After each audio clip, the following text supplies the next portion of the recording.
Good morning all of you. आशा करते हैं कि आप लोग अच्छे होंगे, स्वस्थ होंगे, मस्त होंगे। हम लोग पिछले क्लास में देखे हुए थे कि प्रकाश के परावर्तन के लेक्चर नंबर 1 जो बेहतरीन ढंग से और अच्छे ढंग से जिसको विश्लेषण के साथ पढ़ाया गया था। और हम लोग जो लास्ट टॉपिक पढ़े हुए थे, किरण पुंज क्या है, किरण पुंज कितने प्रकार के होते हैं, 3 प्रकार के थे, तीनों प्रकार को डिफाइन कर दिया गया था। अब वहाँ से हम लोग आगे की तरफ स्टार्ट करते हैं। चलिए, तो उसके बाद अगला जो टॉपिक होगा या अगला क्वेश्चन है, पारदर्शी पदार्थ क्या है। पारदर्शी पदार्थ क्या है। पारदर्शी पदार्थ क्या है। तो जो क्वेश्चन बन रहा है कि पारदर्शी, पारदर्शी का मतलब क्या होता है कि आर पार, यानी वे पदार्थ जो अपने से होकर प्रकाश को आर पार करने देती है, वैसे पदार्थ को हम लोग पारदर्शी पदार्थ करते हैं। एग्जाम्पल के तौर पर जैसे हवा को देख लीजिए, तो हवा में अगर आप लाइट को गुजार रहे हैं तो लाइट क्या करेगी, हवा को पार कर जाएगी। जैसे शुद्ध जल में अगर प्रकाश को आप दे रहे हैं तो शुद्ध जल भी क्या करेगा, वो प्रकाश को आर पार करने देगी। या कांच, यानी कांच में भी अगर कांच से भी ऊपर प्रकाश को गुजार रहे हैं तो वह प्रकाश को आर पार करने देती है। तो पारदर्शी पदार्थ क्या है, तो क्या लिख सकते हैं कि वैसे पदार्थ जो अपने से होकर प्रकाश को पार करने देती है, तो वे पदार्थ पारदर्शी पदार्थ कहलाते हैं। तो इसका आंसर क्या हो जाएगा, तो लिख सकते हैं कि वैसे पदार्थ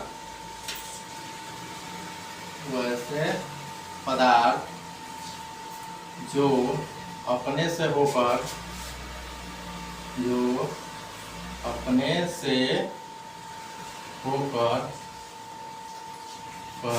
पदार्थ को अपने से होकर प्रकाश को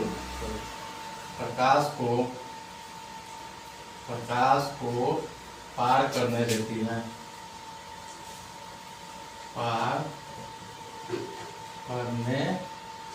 देती है, पारदर्शी पदार्थ कहलाता है। पारदर्शी पदार्थ कहलाता है। चलिए, तो समझ गए कि पारदर्शी पदार्थ क्या है। वे पदार्थ जो अपने से होकर प्रकाश को आर पार करने देती है, यानी प्रकाश को अपने से होकर गुजरने देती है, रुकती नहीं है, तो वे पदार्थ क्या कहलाएंगे, पारदर्शी पदार्थ का। एग्जाम्पल के तौर पर अगर लिखना चाहते हैं तो एग्जाम्पल में क्या लिख सकते हैं, तो एग्जाम्पल में लिख सकते हैं जैसे हवा, शुद्ध जल, कांच इत्यादि। तो क्या कांच अगर हवा में अगर प्रकाश को गुजारते हैं तो ये हवा जो होती है प्रकाश को आर पार करने देती है। शुद्ध जल, अगर जल में भी जल अगर प्योर है, शुद्ध है, तो उससे अगर प्रकाश को गुजार रहे हैं तो प्रकाश को अपने से ऊपर पार करने देती है। कांच भी है, तो कांच में अगर प्रकाश को देते हैं तो वो भी पार करने देती है। ये सब एग्जाम्पल किसका हो गया, पारदर्शी पदार्थ। तो अगर पारदर्शी पदार्थ कोई पूछेगा तो क्या लिख सकते हो, ये पदार्थ जो अपने से होकर प्रकाश को पार करने देती है या पार करने देती है, वे पदार्थ क्या कहलाते हैं, पारदर्शी पदार्थ कहलाते हैं। चलिए, दूसरा क्वेश्चन बनता है कि अपारदर्शी पदार्थ क्या है। अपारदर्शी पदार्थ क्या है। तो अपारदर्शी पदार्थ क्या है, तो अपारदर्शी, इसे आप लोग समझ गए होंगे कि वे पदार्थ जो अपने से होकर प्रकाश को पार नहीं करने देती है, वे पदार्थ क्या कहलाती है, अपारदर्शी पदार्थ। एग्जाम्पल के तौर पर अगर कह दिया जाए लकड़ी, अगर लकड़ी से होकर प्रकाश को गुजारा जाएगा तो क्या प्रकाश उस लकड़ी को पार कर पाएगा, तो आपका जवाब होगा नहीं। अगर ईंट से होकर भी अगर प्रकाश को आप गुजार रहे हैं तो क्या प्रकाश पार कर पाएगा, नहीं कर पाएगा। तो यहाँ से यह स्पष्ट होता है कि वे पदार्थ जो अपने से होकर प्रकाश को पार नहीं करने देती है, वे पदार्थ क्या कहलाते हैं, अपारदर्शी पदार्थ कहलाते थे। लिख सकते हैं आंसर में, वे पदार्थ जो अपने से होकर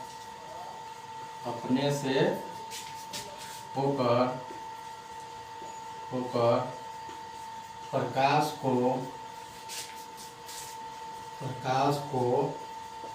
पार नहीं करने देती है वे पदार्थ अपारदर्शी पदार्थ कहलाते हैं।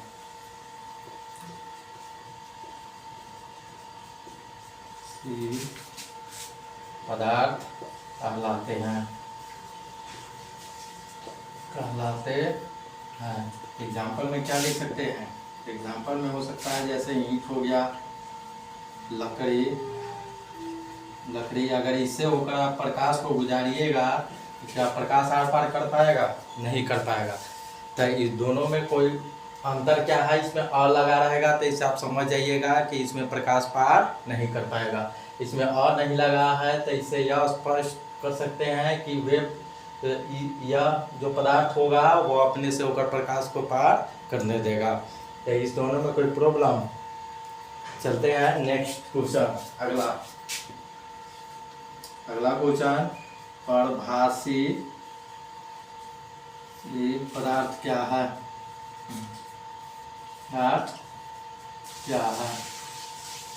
चलिए, तब पारदर्शी में पढ़े हुए थे कि अपने से होकर प्रकाश को गुजरने देगी, और पारदर्शी में जो अपने से होकर प्रकाश को नहीं गुजरने देगी।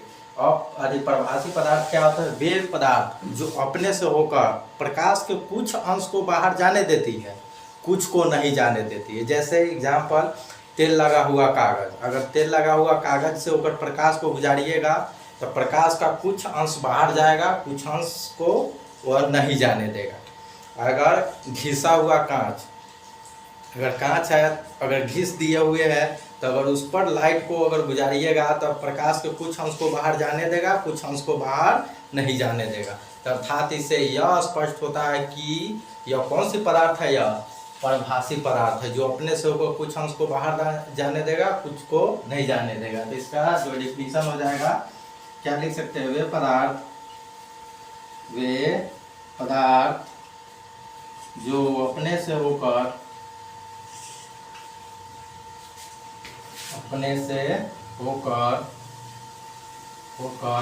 पदार्थ के अपने से होकर प्रकाश के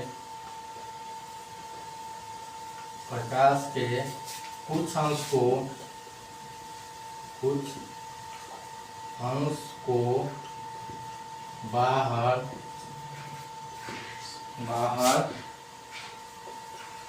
जाने देती है तथा कुछ अंश को नहीं,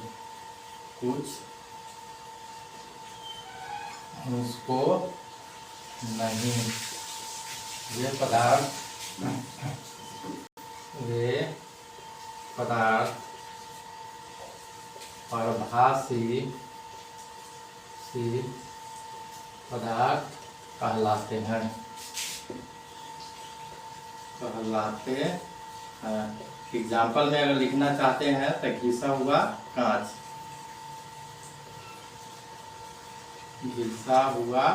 कांच, या और एग्जाम्पल लिख सकते हैं, तेल लगा हुआ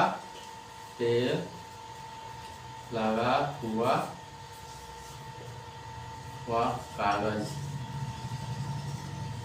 चलिए, क्या है? परभाषी पदार्थ वे पदार्थ जो अपने से होकर प्रकाश के कुछ अंश को बाहर जाने देती है तथा कुछ अंश को नहीं, वे पदार्थ परभाषी पदार्थ कहलाते हैं। ये तीनों डिफाइन हो चुका है। पारदर्शी क्या है? जो अपने से होकर प्रकाश को गुजरने देगा। एग्जाम्पल जैसे कांच से अगर प्रकाश को गुजारते हैं तो आर पार कर सकता है। हवा, शुद्ध जल, पारदर्शी पदार्थ। अपारदर्शी पदार्थ जो अपने से होकर प्रकाश को नहीं गुजरने देता है। परभाषी वे पदार्थ जो अपने से होकर कुछ प्रकाश को तो गुजरने देगा, कुछ को नहीं गुजरने देगा। तो वे पदार्थ क्या कहते हैं? परभाषी पदार्थ कहलाते हैं। तो तीनों डिफाइन हो गए। थोड़ा साइड हो जा रहे हैं, आप लोग स्क्रीनशॉट लेना चाह रहे थे, ले सकते हैं।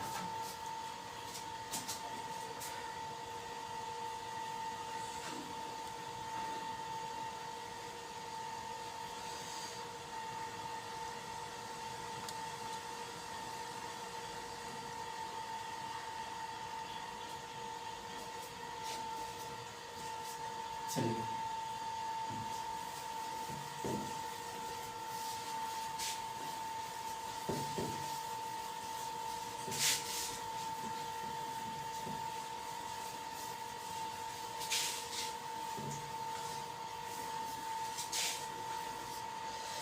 इस तीनों से आपको एग्जाम्पल देखने को मिलता है बोर्ड के एग्जाम में कि कौन इसमें से पारदर्शी है, कौन अपारदर्शी है, कौन प्रभासी है। तो अर्थात आप लोग इसको बना सकते हैं। चलिए अगला क्वेश्चन।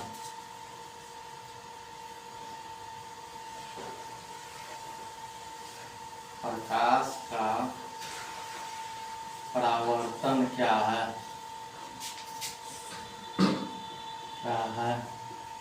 परावर्तन के नियम को लिखे। परावर्तन के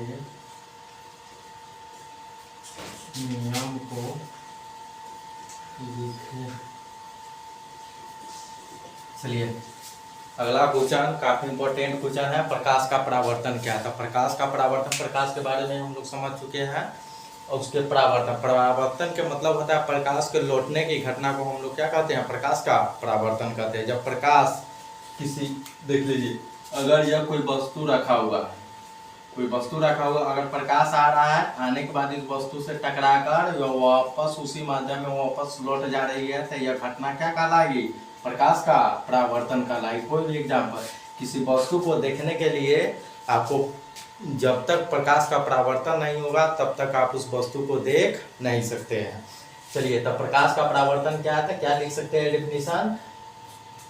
जब प्रकाश की किरण किसी वस्तु पर पड़ती है तब पड़ने के बाद उसी माध्यम में वापस लौट जाती है, तो यह घटना क्या कहलाता है? प्रकाश का परावर्तन। काफी इंपॉर्टेंट क्वेश्चन है यह क्वेश्चन, एग्जाम में न जाने कितनी बार इसको पूछा जा चुका है, तो अर्थात इसको बेहतर ढंग से हम लोग पढ़ लेंगे। तब प्रकाश का परावर्तन क्या है? तो जब प्रकाश की किरण किसी वस्तु पर पड़ती है तो उसी माध्यम में वापस लौट जाती है, इस घटना को प्रकाश का परावर्तन कहते हैं। आंसर में लिख सकते हैं, जब प्रकाश की किरण किसी वस्तु के सतह पर किसी वस्तु की सतह पर पड़ती है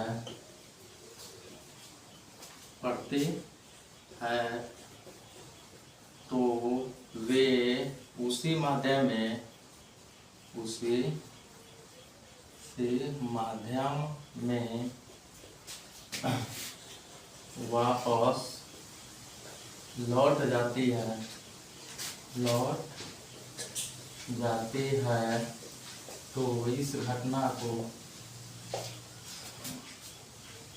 तो इस घटना को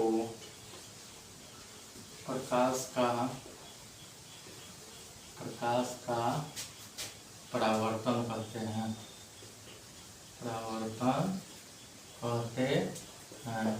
कोई डाउट? प्रकाश का परावर्तन क्या है? जब प्रकाश की किरण किसी वस्तु की सतह पर पड़ती है तो वे इसी माध्यम में वापस लौट जाती है, तो इस घटना को प्रकाश का परावर्तन कहते हैं। परावर्तन का मतलब होता है प्रकाश की किरण को लौटना उसी माध्यम में। चलिए, तब परावर्तन जैसे कि अब चलिए, या कौन सी दर्पण हो गया, दर्पण बनाते, या जो हो गया या समतल दर्पण हो गया। समतल दर्पण मतलब जिसका सतह क्या हो, चिकना हो, समतल हो, वे दर्पण कौन सी दर्पण कहलाते हैं? समतल दर्पण। इसका नीचे वाला भाग कलई किया हुआ है। कलई करने का मतलब एक तरफ से पेंट किया गया है। अगर पेंट नहीं कीजिएगा तो अगर प्रकाश को गुजारिएगा तो वह दर्पण को आर पार कर सकता है। तब यह परावर्तन की घटना को पूरा नहीं कर पाएगा, तो इसलिए यह दर्पण के जो नीचे वाला भाग है इसको रंजित किया गया। रंजित के मतलब कलई कर दिया गया, कलर कर दिया गया। अब जैसे कलर कर दिया जाएगा तो प्रकाश की किरण आएगी, और प्रकाश की किरण जैसे इस पर पड़ेगी तो पड़ने के बाद क्या करेगी, यह उसी माध्यम में वापस लौट जाएगी। यह घटना क्या कहलाएगी? प्रकाश के परावर्तन कहलाएगी। चलिए, तो यह कौन सी जो आ रही, इसका नाम दे देते हैं इसका ओ, इसका बी, इसको एक लंब खींच दीजिए, जिसको एम दे दे रहा है। अब चलिए, तो यह कौन सी किरण हो गया, यह आ रही है। आ रही के मतलब कि आने वाली किरण को कौन सी किरण कहते हैं, आपतित किरण। आपतित किरण। चलिए, तो पूछा जाएगा इसमें, बताइए कि आपतित किरण कौन है, तो ए ओ, ए से लेकर ओ तक कौन सी किरण है, आपतित किरण। ओ भी कौन सी किरण है, यह जा रही है, तो जाने को परावर्तन के बाद जा रही है, तो परावर्तित किरण। परावर्तित किरण। अब चलिए, यह क्या खींचे हैं हम, अभिलंब खींचे, अभिलंब खींचे। चलिए, तो यहाँ ओ है, तो ओ कहने का मतलब क्या हो गया, यह कौन सी बिंदु है, यह आपतन, आपतन बिंदु। इतना पॉइंट अगर याद रहेगा तो आप परावर्तन के नियम को आसानी से लिख सकते हैं। तो आपतित किरण क्या है, आने वाली किरण को आपतित किरण कहते हैं, परावर्तित किरण, परावर्तन के बाद लौटने वाली किरण को परावर्तित किरण कहते हैं। आपतन बिंदु क्या है, तो आपतित किरण दर्पण है, तो दर्पण के जिस सतह पे टकराती है या जिस बिंदु से टकराती है उस बिंदु को कौन सी बिंदु कहते हैं, आपतन बिंदु। तो इसमें पूछा जाएगा, बताइए आपतन बिंदु कौन है, तो वो आपतन बिंदु है। चलिए, अभिलंब क्या है, तो आपतन बिंदु पर खींचा गया लंब क्या कहलाता है, अभिलंब। यह कितने डिग्री पर खींचा जाता है, या 90 डिग्री पे खींचा जाता है। चलिए, स्क्रीनशॉट लेना है तो ले सकते हैं।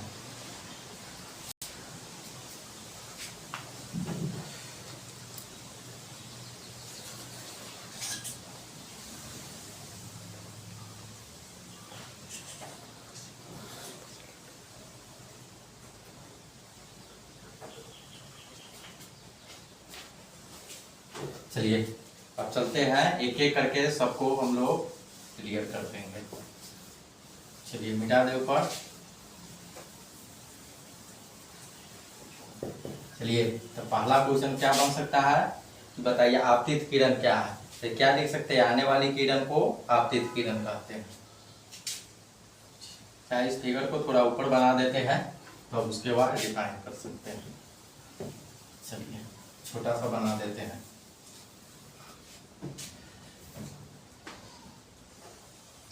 अब क्या हो जाएगा, दर्पण हो जाएगा। एक तरफ से इसको कलई कर देंगे।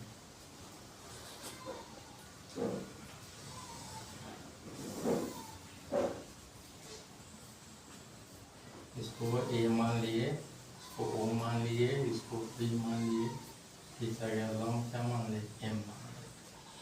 चलिए, तो कौन सी किरण हो जाएगा, आपतित किरण, यानी आने वाली किरण को आपतित किरण या परावर्तित किरण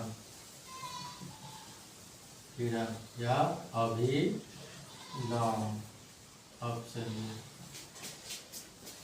एक एक करके हम लोग डिफाइन कर देंगे इसको।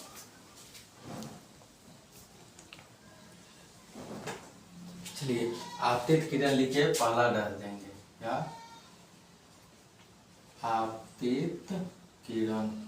आपतित किरण किसको बोला जाता है, आने वाली किरण को आपतित किरण कहते हैं। तो इसमें पूछा जाएगा, बताइए कि आपतित किरण कौन है, तो ए से लेकर ओ, यानी ए ओ कौन सी किरण हो जाएगा, आपतित किरण। तो लिख सकते हैं, आने वाली किरण को